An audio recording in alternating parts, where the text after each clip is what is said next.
I remember many years ago, back in the days when I was still a teenager, that someone came to my mother, Alei Shalom, and said, "You're not going to believe this. You're not going to believe this news." And they said, a certain family, the daughter became engaged, and could you believe that she became engaged, the younger daughter, before the older daughter? And it was striking. It was just bizarre. And this person who needed to yent just said, "How could this possibly be? It's so wrong." And that was based on the custom that some families have, that the younger child doesn't get married until the older child gets married, which really seems to have its roots in our parsha when Yaakov turns to Lavan and says to Lavan, "What'd you do? You switched Rachel for Leah. How could you do this to me?" And then Lavan sort of laughs at Yaakov and says, "Sorry, Yaakov, lo yeyaseh chen bim komeinu. We don't do that here. We don't allow the younger daughter to get married before the older daughter is married. If you want to marry Rachel, you got to wait until Leah's married. Now Leah's married, so now you can marry Rachel also." And we almost think to ourselves like, yeah, Yaakov, what were you thinking? You're going to marry Rachel, and Leah's the older sister, and she's not married? How insensitive.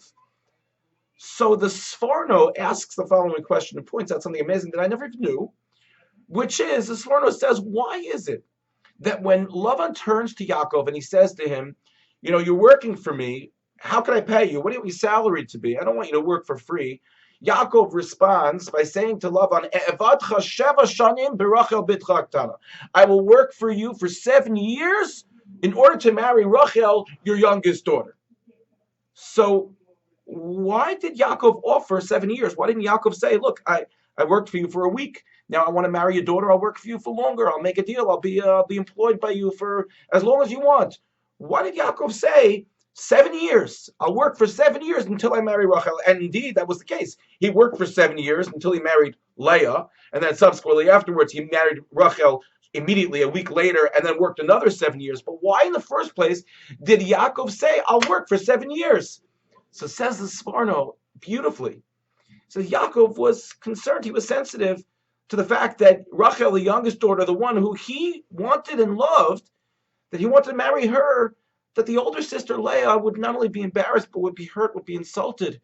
And so he says, "I don't want to marry Rachel until there is legitimate time for Leah to get engaged and be married herself." That's the Sforno suggests that Yaakov had that sensitivity.